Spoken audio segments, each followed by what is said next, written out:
May God have mercy on your soul! Halo sobat semua, apa kabarnya? Kembali lagi di channel Ari Film. Di video kali ini saya akan melanjutkan cerita film dari The Conjuring Universe yang sekarang sudah masuk film ketiga. Jadi jika sebelumnya saya sudah bahas film Annabelle Creation, sekarang saya akan bahas film kelanjutannya yang berjudul Annabelle. Film yang dirilis tahun 2014 ini ceritanya bakal nyambung sama film sebelumnya yang tak kalah menyeramkan. Dan buat kalian yang belum nonton alur ceritanya, silahkan cek aja link videonya di deskripsi ya. Nah kalau gitu, langsung aja kita ke pembahasannya. Tapi sebelum mulai, saya doakan kalian semua sehat selalu dan panjang umur ya.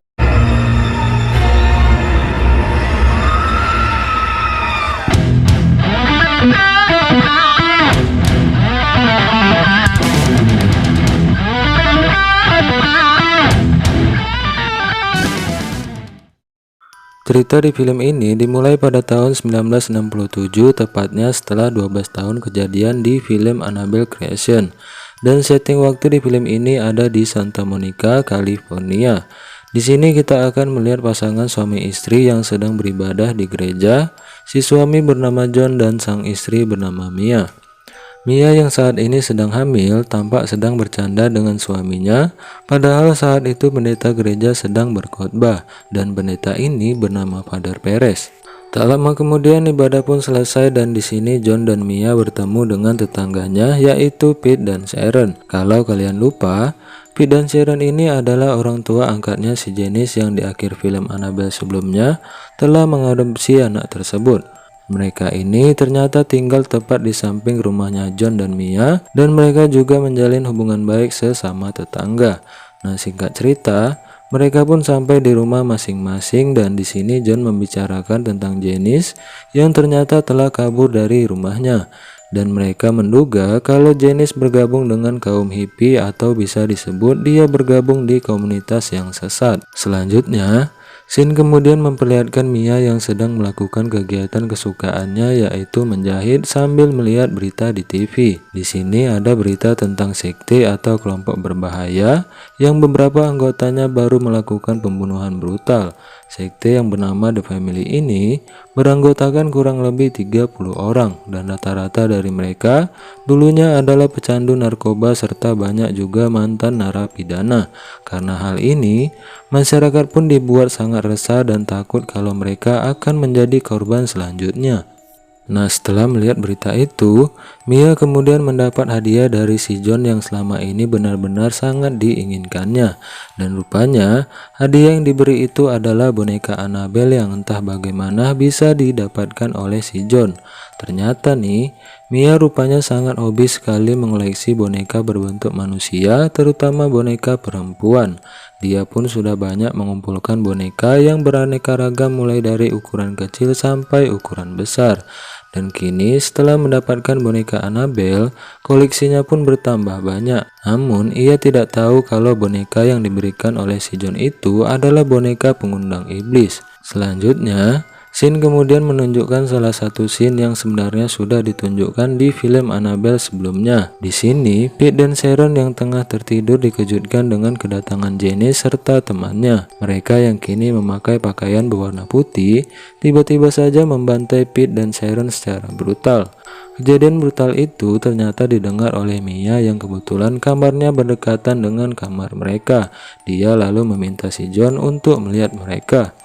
Dan betapa terkejutnya si John setelah melihat Pete dan juga Sharon telah tewas dengan sangat mengenaskan. John lalu menyuruh Mia menghubungi polisi serta ambulan, sementara dia akan kembali lagi melihat Pete dan juga Sharon.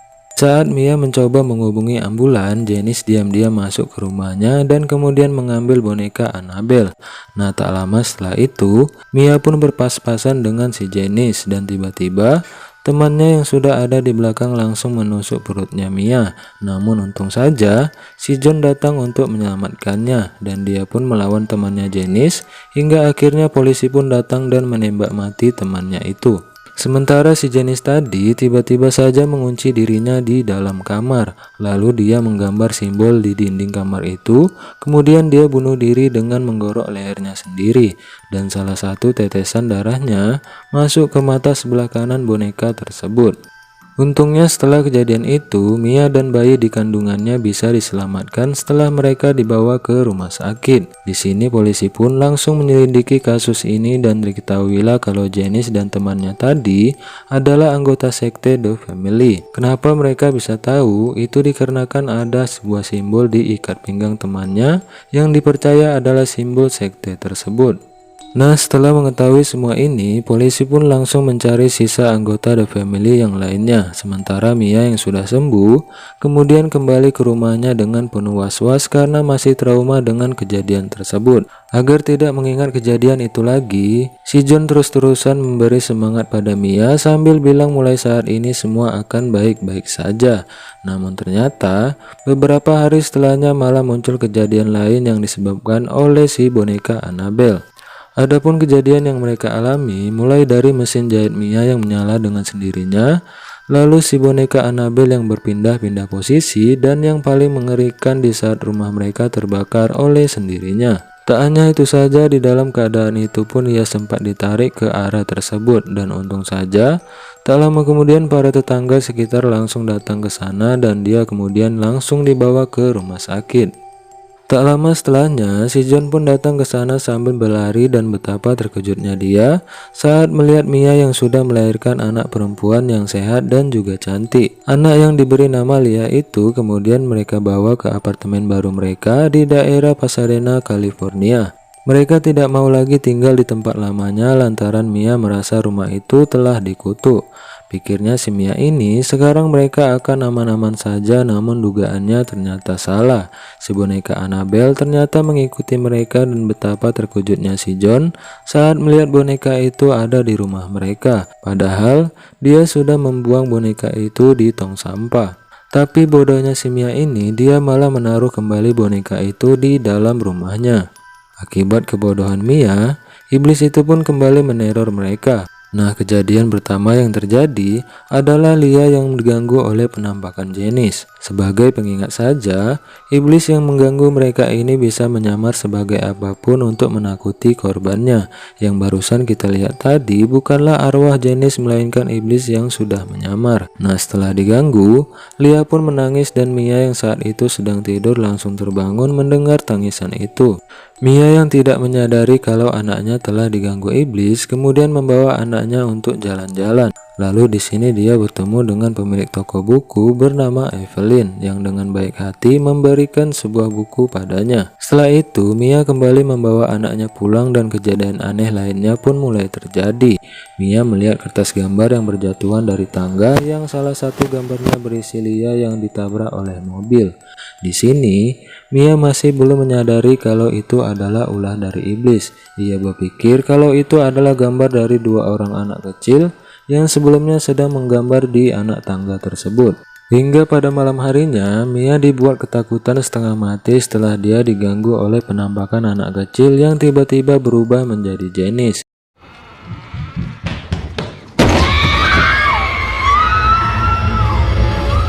Mia yang tak mau kalau kejadian dulu kembali terulang, kemudian memberitahu hal ini pada John. John kemudian membawanya menemui Padar Perez karena masalah ini berhubungan dengan hal gaib. Singkat cerita, mereka pun sampai di sana dan lalu mengatakan semua kejadian yang dialami.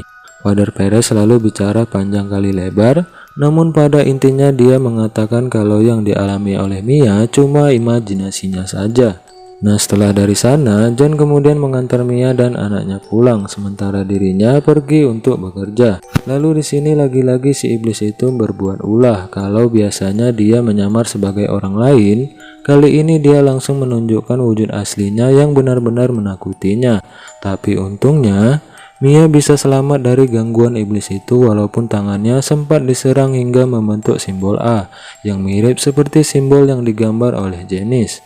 Namun anehnya, Keesokan harinya setelah kejadian itu, simbol tersebut tiba-tiba hilang begitu saja. Dan karena kejadian ini sudah kelewat batas, Mia kemudian menghubungi seorang detektif yang menyelidiki pembunuhan yang berhubungan dengan simbol itu. Di sini dia mengatakan sekte yang mereka ikuti bukanlah sekte yang berhubungan dengan ibadah atau yang lainnya. Mereka ingin membangkitkan sesuatu, tapi sayangnya tidak tahu sesuatu itu apa. Selain itu, dia juga bilang kalau sekte mereka bukan bernama The Family. Mia yang masih bingung dengan semua ini, kemudian datang ke tokonya Evelyn untuk mencari buku yang berkaitan dengan dunia iblis. Di sana, dia pun bertemu dengan Evelyn yang orangnya juga sangat kepo karena ingin tahu apa yang dicari oleh si Mia. Mia pun memberitahu masalah yang dihadapinya yang ternyata hal itu juga pernah dialami oleh Evelyn. Sambil menunjukkan sebuah buku, Evelyn kemudian bilang kalau sekte itu tidak berusaha membangkitkan roh manusia, melainkan membangkitkan demons atau iblis. Nah, setelah mengetahui semua itu, Mia kemudian kembali pulang ke apartemennya. Namun baru saja sampai di luar pintu, iblis itu sudah mulai mengganggunya kembali dengan mendorong keranjang bayi anaknya. Namun untung saja, Mia dengan sigap merespon kejadian itu. Lalu setelah kejadian itu, Mia kemudian membaca buku yang sebelumnya diberikan oleh Evelyn. Di sini ia pun melihat simbol yang sama dan dia juga banyak mendapat informasi dari semua hal yang dialaminya selama ini. Namun tak berselang lama, ia pun kemudian diberi kejutan oleh si iblis itu dengan memanipulasi ruangan tempat Lia berada. Dan di saat Mia melihat anaknya dari lubang bawah pintu, ia pun dikejutkan dengan munculnya si boneka Annabelle. Namun ia berusaha mendobrak pintu itu dan langsung meraih Lia dari ruangan tersebut. Tapi tak lama setelahnya, iblis itu malah mengangkat boneka Annabelle dan kembali mengejutkan si Mia dengan wujud aslinya. Sontak hal itu pun membuatnya berteriak, tapi saat yang sama si John pun tiba di sana untuk menenangkannya. Karena tingkah iblis tersebut sudah menjadi-jadi, John kemudian menghubungi Father Perez untuk datang ke apartemennya. Singkat cerita, Father Perez yang awalnya meragukan sosok iblis yang dibicarakan mereka tempo hari, kini mulai percaya setelah melihat boneka Annabelle. Lalu dia bilang kalau boneka ini adalah perantara iblis untuk mencapai tujuan jahatnya, yaitu mengambil jiwa manusia. Namun dia tidak bisa mengambilnya begitu saja, melainkan orang itu harus menyerahkannya atau menawarkannya. Di sini Father Perez sempat menyinggung dua paranormal yang bisa mengatasi ini, dan orang itu tidak lain adalah Ed dan juga Loren. Namun karena Father Perez berbaik hati, ia menawarkan dirinya untuk membawa boneka itu ke gereja saja. Namun baru saja tiba di gerejanya, ia langsung mendapat teror dari iblis tersebut yang membuat dirinya tak berdaya.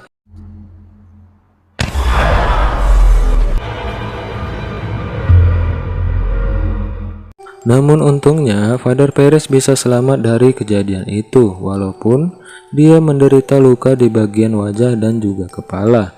Nah, kemudian scene berpindah ke apartemen Mia di mana dia baru aja belanja bersama dengan si Evelyn. Lalu Evelyn pun menceritakan tentang anaknya yang bernama Ruby yang meninggal dalam kecelakaan mobil. Dan karena hal itulah, Evelyn terlihat baik kepada Mia lantaran dia merasa melihat anaknya ada di dalam diri Mia. Setelah itu, John yang memang sedari tadi menunggu Father Perez siuman sangat syok ketika Father Perez mengatakan kalau iblis itu benar-benar ada dan dia merasakan sendiri kehadirannya. Hingga tak lama setelahnya ia pun meminta John secepatnya pulang karena nyawa istri dan anaknya sedang dalam bahaya. Dan benar saja, tak lama setelah mereka berbincang-bincang, mereka pun mendapatkan teror dari iblis itu. Dimulai ketika ada seseorang mengetuk pintu yang rupanya sosok iblis yang menyamar sebagai Father Perez. God have mercy on your soul!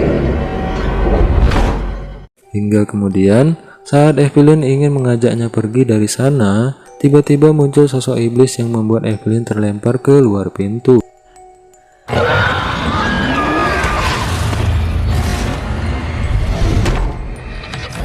Mia yang ketakutan langsung menyadari satu hal tentang anaknya, yaitu Lia. Dan di saat dia mengecek ke kamarnya, ternyata Lia sudah tidak ada. Hingga kemudian di sebuah ruangan ia menemukan jendela yang bertuliskan kata jiwamu. Dan dari situlah Ia memahami kalau si iblis akan mengembalikan anaknya jika Mia mau mengorbankan nyawanya dengan cara menjatuhkan dirinya dari lantai atas. Sambil mengambil boneka Annabelle, Mia bersiap-siap untuk melompat keluar, tapi beruntung saja di saat yang sama John dan Evelyn datang menyelamatkannya.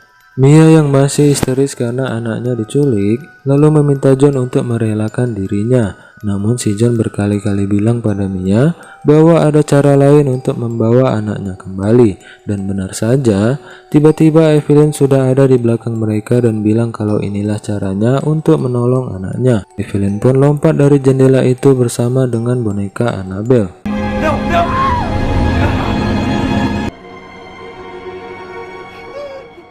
Setelah kejadian itu, tiba-tiba Lia muncul kembali dan Mia pun sangat senang, walaupun dia harus bersedih karena melihat Evelyn telah meninggal dunia. 6 bulan setelahnya, mereka pun terlihat mengunjungi gereja untuk beribadah sekaligus berbincang-bincang dengan Father Perez. Di sini Father Perez bertanya tentang boneka Annabelle, namun mereka tidak mengetahui keberadaannya setelah kejadian di malam itu. Dia lalu bilang, iblis yang selalu menempel di boneka itu tidak akan pernah bisa dimusnahkan. Dia akan terus mencari korban yang baru, dan aku berharap siapapun yang memegang boneka itu bisa mendapat bantuan yang diperlukannya. Nah, setelah itu, scene akhir memperlihatkan sebuah toko barang bekas, di mana ada ibu-ibu yang sedang mencari hadiah untuk anaknya. Dan kalian pasti sudah bisa menebak ya dia apa? Siapa lagi kalau bukan boneka Annabelle yang entah bagaimana bisa berada di sana. Dan cerita film kali ini telah selesai. Setelah film ini, saya akan lanjut membahas film keempat yaitu Annabelle Comes Home. Lalu lanjut lagi ke film The Conjuring, dimana itu adalah film seri pertama dari perjalanan Ed dan juga Lauren dalam mengupas kasus yang sangat mengerikan. Oke sobat semua, sepertinya sampai di sini aja tugas saya membahas film ini. Jangan lupa bagikan video ini ke sahabat dekat ya. Dan sampai jumpa lagi di video The Conjuring Universe lainnya. Yes, she is.